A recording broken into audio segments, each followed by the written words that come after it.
Good evening and welcome to Punished for Protecting. I'm your host, Francesca Amato Banfield. I'm outside today because it's beautiful out and nice and cool in the backyard. I'm interviewing a lovely woman, Abigail Cool. Abigail is an advocate. She advocates also for trauma victims and women's rights. She's an EFT practitioner, and she also conducts spiritual abuse seminars to teach ministries what not to do. And she's also a public speaker. Yes. And I'm going to introduce you to now Abigail Cool. Thank you for being here. Thank you very much. It's great having you here today, Abigail, and having here to tell your story. If you can go into the initial stages of your story and what has happened and then what led you to what you're doing now, the work you're doing. Okay. I married at age 17, and even before the marriage, I noticed red flags, but I was not educated to know how to stand up for myself. One of the main aspects of the domestic violence that I experienced was the use of God. My most vulnerable attribute, if you will. There were many times where I was held down, pinned down, told what to think, what to say, what to do.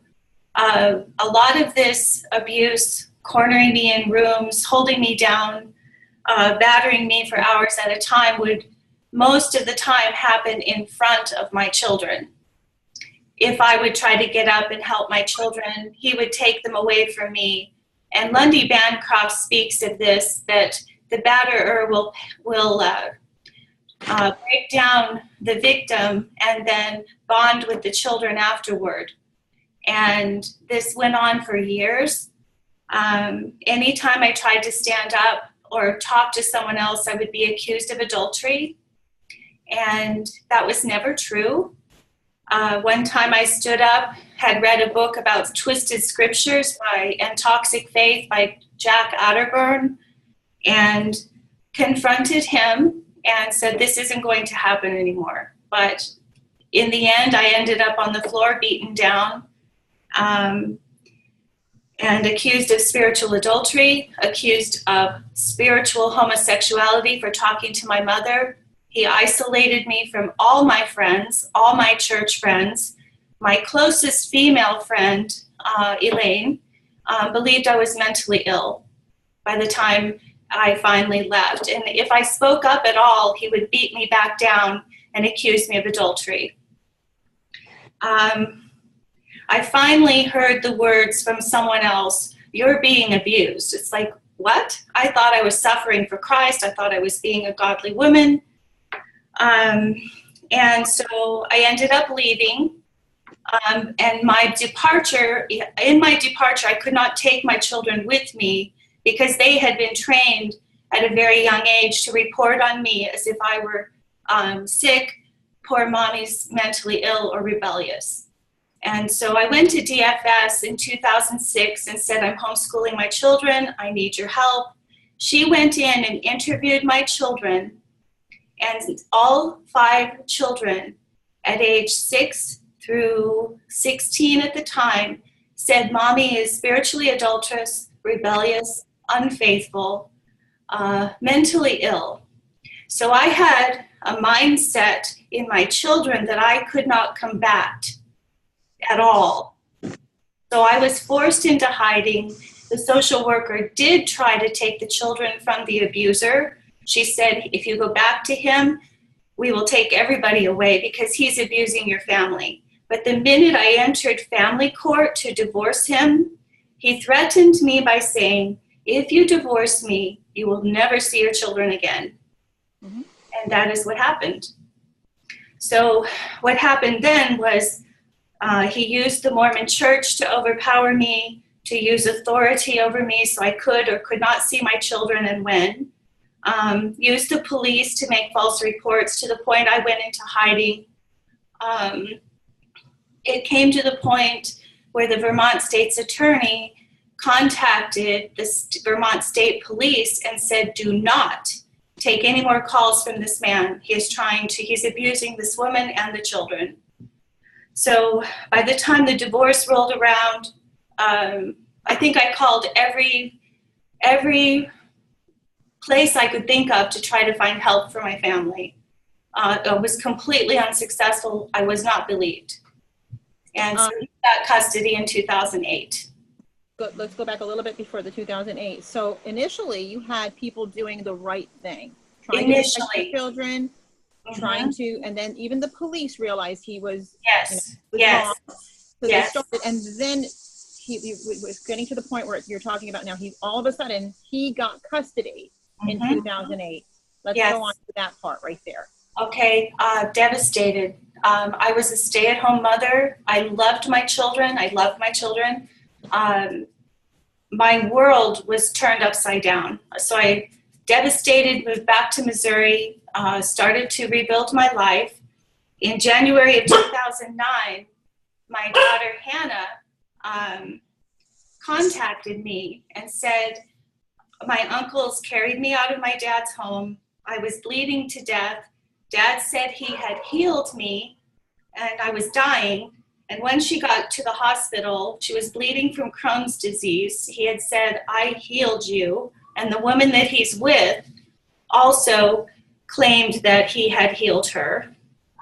And when she got to the hospital, she began revealing the sexual abuse. I had no contact with the initial report of the sexual abuse. It was reported to medical staff and the sheriff.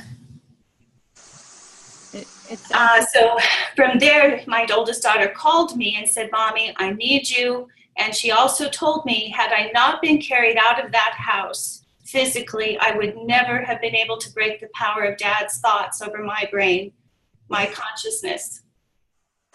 So thank God she was able to realize that. And yes, but the other 4 have not come to that yet. So let's go back to the 2008 though, where this judge, was it a female judge or a male judge? A male judge. And this actually happened in 2008, which 2008. And what made this judge decide to just take your children from you? And where did that leave you? Did you have visits? Did you have any contact? Okay, the judge gave sole custody to the father because he had a career. The father had moved to the state of Montana from Vermont. The judge told Mr. Cool to be sure to foster a relationship between me and the children. And that I would have so many days per, I don't remember the exact order now, it's been a long time, but I had so many days in the summer. But there was no way to facilitate visitation because he was in Montana and I was in Missouri. In fact, I flew to Montana where he moved to and tried to establish a residence so that I could be near my children. And he battered me so badly I had to hide again. So that was unsuccessful. And then he moved into my best friend's home, and I have no chagrin to state that that's who she was, because she used her knowledge, supposed knowledge of our family dynamics to then support the father. I had gone to her in November of 2007, and I took with me Lundy Bancroft's books, I took with me Judith Herman's books, and I spelled out for her, this is what's happening to me, would you help me and protect me and my children from this man? Instead, she had a relationship with him and ruined her own family and now is married to him and protects a pedophile, even though my children have told her Dad had sex with me. It's absolutely crazy and unbelievable. And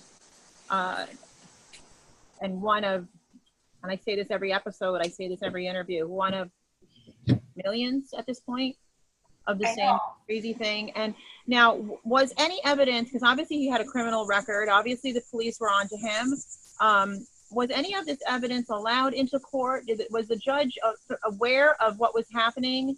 Because see, people think that all fathers lost their rights, but this is 2008 and there's a mother, you know, so go ahead. The sexual abuse was not evident at the time of the divorce. Right. The social worker initially said, Abby, do you think he is molesting the children? I said, no. I was dumbfounded. Right. I had no clue that he would even dream of doing that to our daughters. Now, but was the judge aware of any of this? So None of the sexual abuse, no. Not the sexual, but any of the previous domestic violence and so on. No, in fact, when I tried to reveal it, in fact, before the time I left, I had no idea about making phone calls to the police. Hey, I'm being abused, because I didn't know I was being abused. Right. I didn't know how to articulate what was happening at that time. But there were times when I would run and hide. I would go to the women's shelter. And one time in particular, I tried to get to the phone to make a phone call to the police because he was battering me and had me pinned on the floor in a room, etc. And when I got to the phone, he ripped the phone out of the wall so that I could not call. And I told my divorce attorney this and some of the other incidences, and he said, hush, you'll look like you're just trying to get custody. I'm going, I'm not trying for that. I'm trying to get justice here so that me and my children are safe. I'm not trying to fight him for custody. That's not what I'm trying to do. Do you see what I'm saying? I absolutely know exactly what you're saying. And he told me to hush. It's absolutely frightening that this can't be revealed in a court and that right away. And exactly what Barry Goldstein says in all the social science research is very clear that less than 2% of women, less than 2% of women that talk about domestic violence, that reveal it, are lying. And that doesn't even include the women that are like you, who are afraid to report. Right. Okay. Well, I want to make it very clear. Barry is completely accurate when he says women are like canaries in the mine, that they know, they discern, they feel, they intuitively sense what needs to happen. And I knew what needed to happen, and I can say it in a sentence right now, and every single mother that's being abused needs this too. She needs to be sequestered away with her children under her arm in a place that is safe, and then they need to deal with the abuser, not treat the woman who's trying to get safe as the perpetrator. You're preaching to the choir 100%. I know. So I'm ready to sing, lady. I'm singing like a loud canary. Well, we all are, and I do want to say this because, and even Barry discusses this, and men that are not abusers, and there's many men out there that we advocate for. Right. We stand for fathers, we stand for mothers and fathers. We're pro-marriage and family. Right. It comes down to this: men that are not abusers protect women and children. Exactly. And that just sums it up right there. That sums it up right there. If you're not an abuser, you protect women and children. When the ship is going down, they're the ones you protect first. Exactly. You're a man. You're a man. And then for the rest, as soon as you say something like that, what I just said, it will trigger an abuser to flip out. So if you're flipping out right now, think about what side you're on. Okay. Have to deal with it. So moving on a little bit, though, I'd like you to discuss, to tell the viewing audience, what relationship you've had with your children now from 2008 to now 2017 and their ages. Okay, there is Hannah. I will give their ages when I left, and then you can count forward 11 years. Hannah was 16, Benjamin would have been 13, Samuel 11, Martha 9 or 7, somewhere in there, 8, and then Heather was 6. I could not reach them. They were taught that I was to be feared. In fact, I had a devil. I had an evil spirit. So they would hide from me. So that's how the relationship with the children ended in the divorce proceedings. Then Hannah came out, and then our relationship began to form. But unfortunately, we were both so traumatized from what had already happened, then re-traumatized, having to go through detectives, a sentencing, forensic interviews, another court custody battle, because the prosecuting attorney in Addison County, Vermont, was going to sentence Paul. So there was a custody hearing where I was able to retrieve the 2 young girls, but I could not retrieve my son. He was too old, and he battered me. Both of my sons battered me like their dad. if they're given the chance. I don't give them the chance. So once I got custody of the girls, counseling, A+ program, youth court, they were completely invested in an environment, a community where they could be rebuilt. Thank God. But the very first months, even though he had been sentenced, he was allowed to serve his probation. Of course, this woman bailed him out several times. They've gone bankrupt for mortgaging their home to bail him out. But he was allowed to serve his probation in her home. They were now married, had a baby girl, and she was allowed to be his supervisor around children. And so the two of them were still a team, teaching my children, trying to hire a hitman to kill me, teaching my children to pray that I would die or be murdered. And so trying to parent these children in that environment with that mindset, it was impossible. And every time I turned around, if I grounded Martha for pot, or if I told Heather, you have to be home at 10 o'clock instead of midnight, they would call their dad and say, Mom's mentally ill. Then I would be investigated. There is a stack of 750 pages in the county of Lafayette of all the reports that he made on me trying to undermine my parenting. And he was a pedophile. And I don't even need to ask you questions because your story.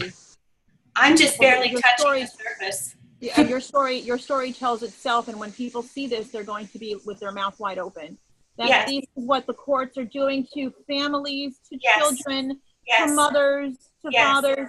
This is what the courts are doing. When you tell your story, the only thing I can think of right now is the real bully, the real abuser is the family court, period. Period. Because I comprehend and I know from experience the abuse and what you feel like when you go to them for help and they re-victimize you. A beating, an assault, a physical punch, an emotional everything does not even come close. Doesn't even hurt you even an eighth in comparison to when the court doesn't protect you, and it especially hurts you when the court doesn't protect your children. There is nothing like it. I will be very vulnerable here. I had gone to DFS and I had said, please read my daughter's 16-page report. This man thinks God speaks to him and justifies that it's okay to pray an evil spirit out of my daughter's vagina. And the woman that he's with will protect him. So I went to DFS and asked them to protect me and my children. And they said, we're sorry, this report isn't applicable. So I can't remember what I was going to say now.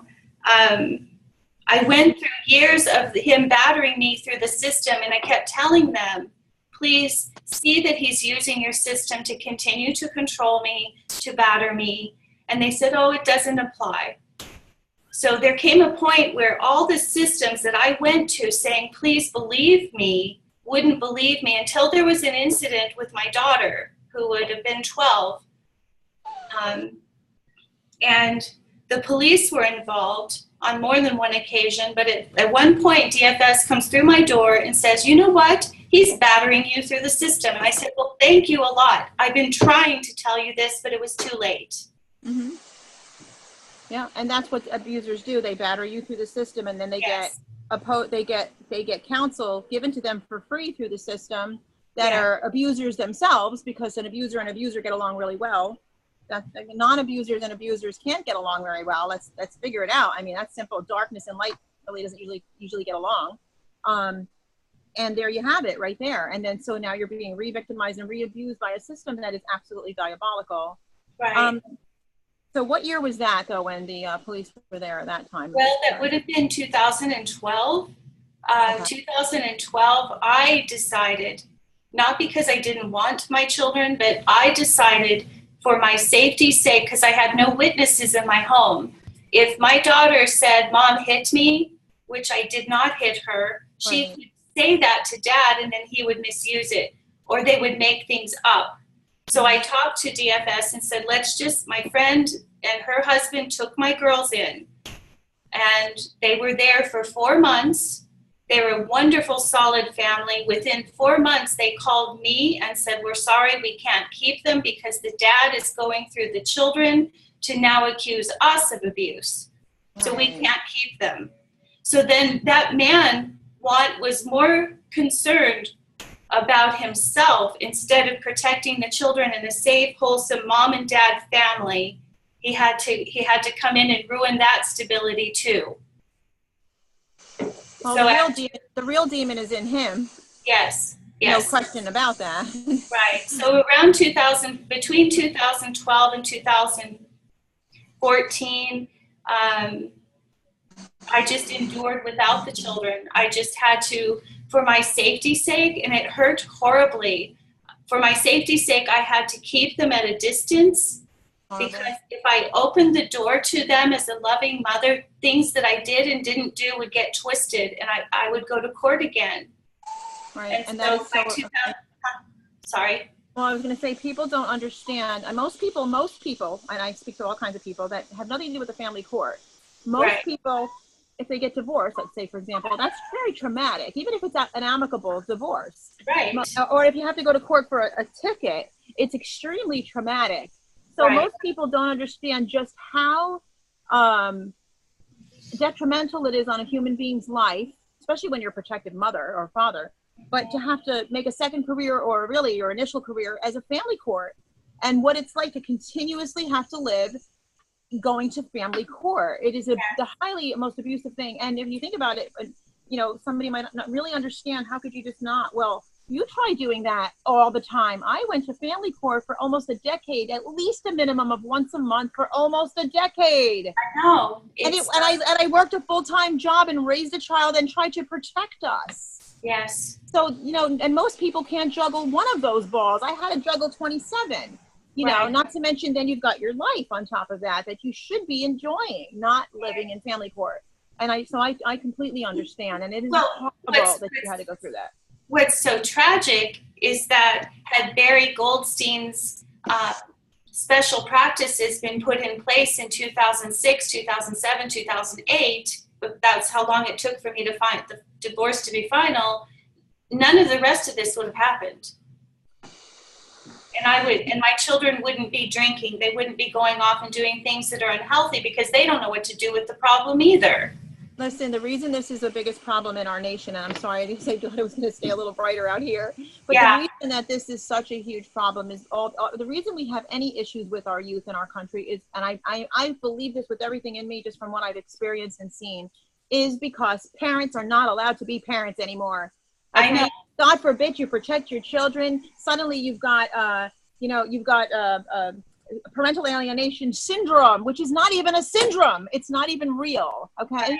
Alienating a parent is real, but having a syndrome is not real. That is not, there's nothing truth in that. And so because the government decided that they think that they can take over our children, and they're destroying from the inside of our country, if we don't do something about it quickly, we have a big problem on our hands, which we already do.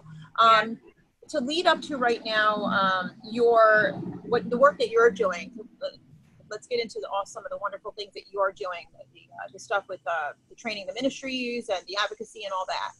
Okay. I guess I said just a moment ago, had Barry Goldstein's suggestions for special practices been employed, meaning screen the mother or the victim, it could be the father, at the beginning of the court case or the divorce hearings, and find out if there is domestic violence, that would have stopped a lot of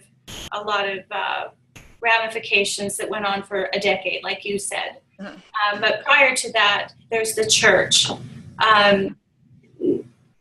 Typically, a woman will, if she's a faith-believing woman, a religious woman of any kind, it doesn't matter what religion, what faith, she will typically go to her rabbi, her pastor, her bishop, whoever, first. And if that man is not educated or has an agenda for women's submission, he puts the family and the children in danger. And I was told to submit on more than one occasion. One time in particular, I had been shamed on the floor by my husband in front of 4 men. None of them stopped him. Wow. None of them stopped him.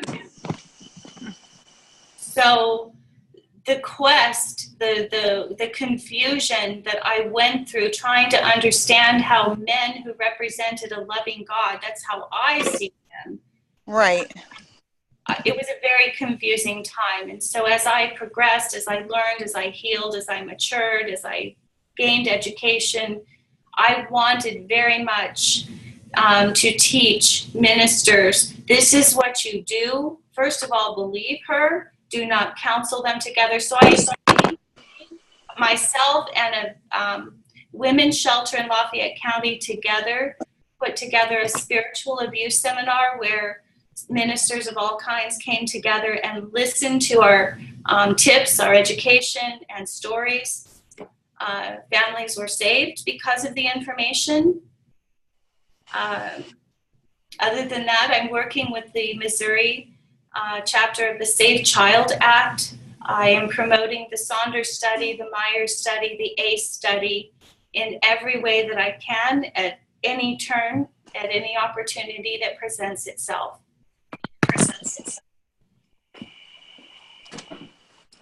I'm getting into an area where there's light. Give me a moment.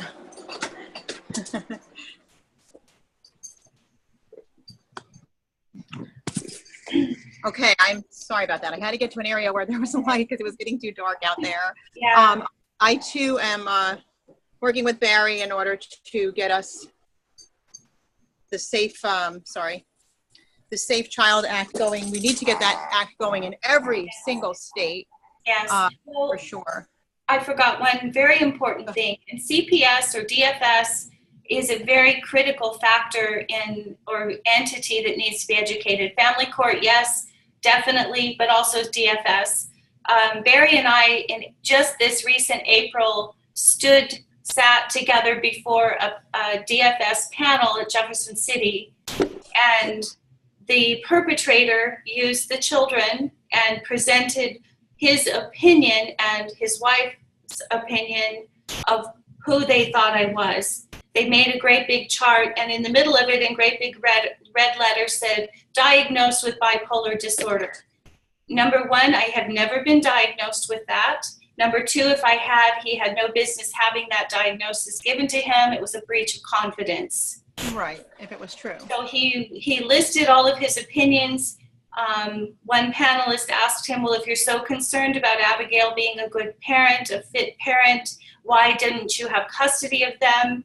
And he said, because Abigail made up sexual abuse charges on me, and I was in jail, and I couldn't reach my children. Okay, so I went there. I didn't care about my name anymore. It didn't matter. I had lost everything.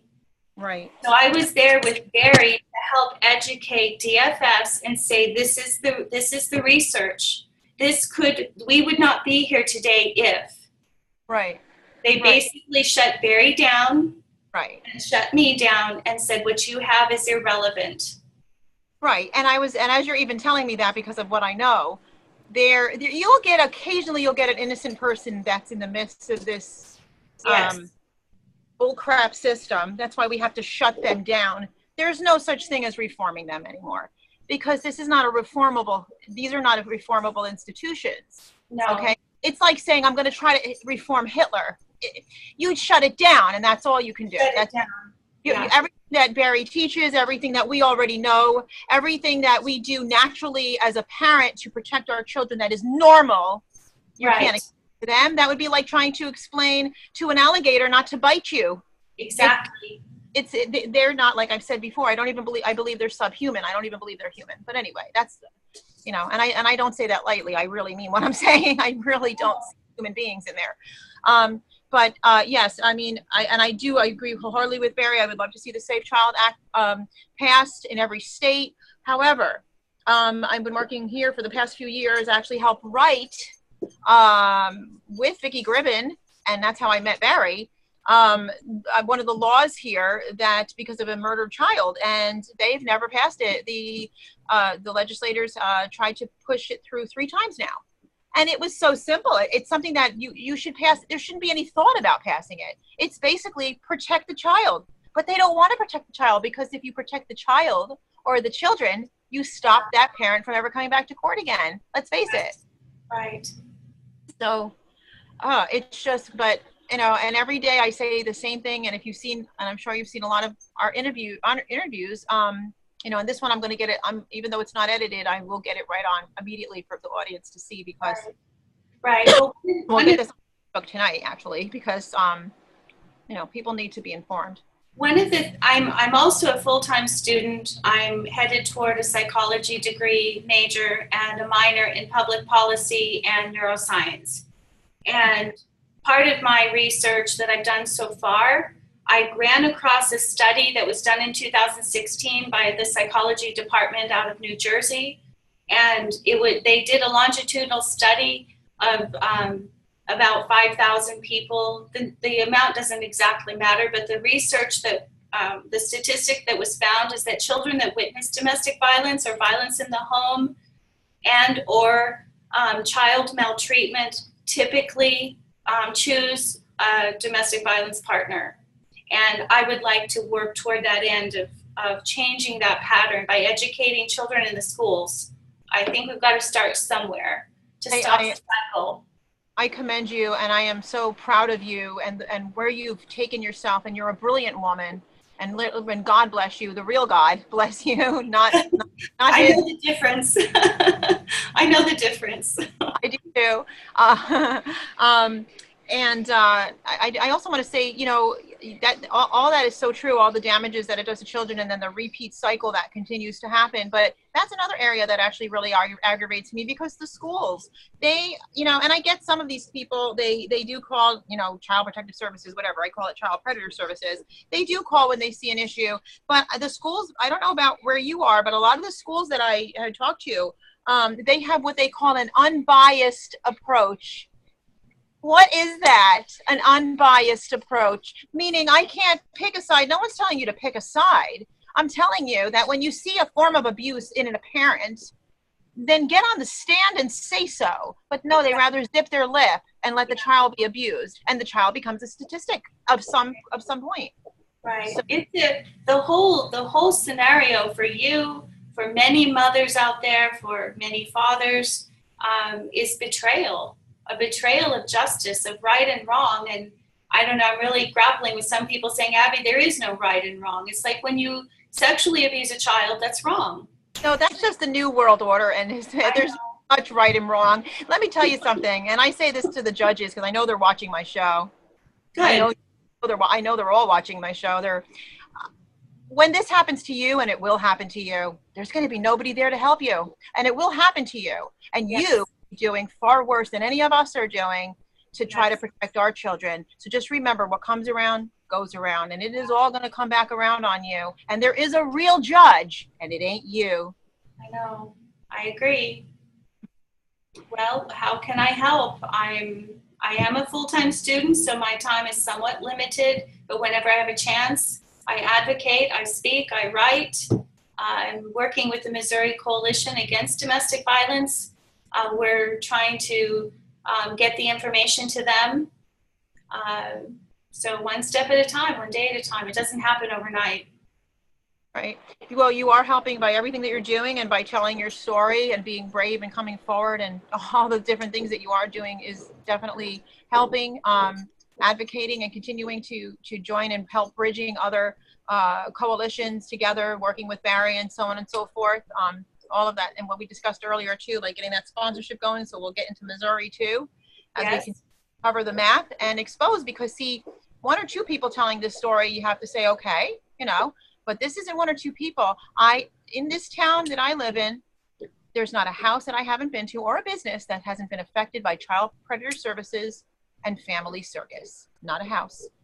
Wealthy people, intelligent people, moral people, people that aren't so moral, but everybody has been affected. Poor, rich, Republican, Democrat, conservative, liberal. It matter. It's police officers losing their children, retired police officers losing their children, and then all of a sudden the light goes off. The light goes off. Yes. So, well, you know, if a judge is listening to this, I would really like him to truly research domestic violence, recognize the symptoms in a mother who's trying to protect. She's already fragile when she comes out of the situation. She probably can hardly speak for herself.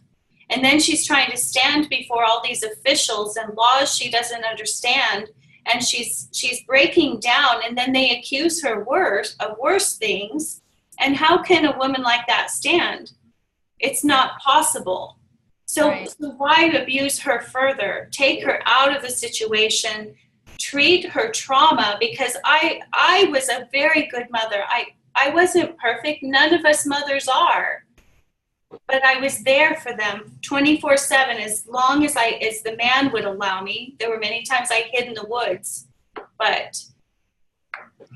Well, under the circumstances that you had to live under, you were a perfect and are a perfect mother. And I know that that's how God sees you, as a perfect human being. Right. Well, I appreciate that. Thank you. But it's actually an honor to have you speak on this show. It's actually an honor. It's a huge blessing to have you on here speaking, because you're articulate, you're amazing. And I just literally am very impressed with you and all you've been through. So, and I'm proud of you. I'm proud to see what you're doing. I will. I'm waiting for the doors to open. I don't know exactly what the path will be. I just know I have a lot of passion inside of me for injustice, especially abuse in the name of God. That makes me very angry, as you said earlier, a very righteous anger. How dare you use the name of God to manipulate a child who trusted you? My daughter said she was afraid to disobey him for fear of disobeying God, because he was her priest. He was a minister in a church. She was deathly afraid of disobeying his sexual advances. And now he blames me and blames her and has no accountability for what he did to his family. Well, I do have one thing to say to any judges that are watching, and it's not the same as Abigail.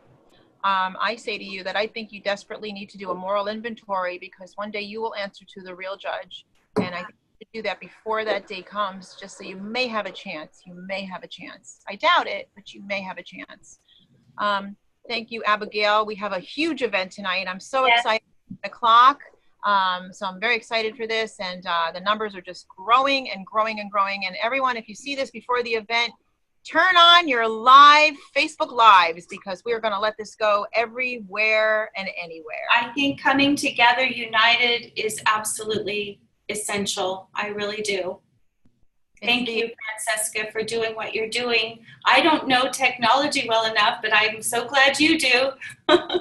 I am learning as I go. I just feel like there's a have to fill it. And that's what I tell people. You may make a mistake, but if there's a fire and your kids are in the house, you're not going to go, I got to go file a paper. Shoot. Do we need to learn about filling up a bucket of water to pour it on the house? You just go do something. We have a crisis. We have an emergency. And you might make a mistake on the way, but just get up and do it, because we have a crisis on our hands. Yes, we do. We have children that are suffering, and this is our way of helping them. Right. We have to help them, and it's because we love them, and love never fails, and we are carrying love, and that's what they don't understand. Exactly. So, God bless. God bless you, and thank you again. And thank you all for watching Punished for Protecting. If you want to be on our show, you just get on my website at www.punishedbeingaparent.com. And I'm going to say it again. I said it last night. Boy, did I name this show right. Punished for Protecting. Thank you, and have a good night. Thank you, Francesca. Thank you, Abigail.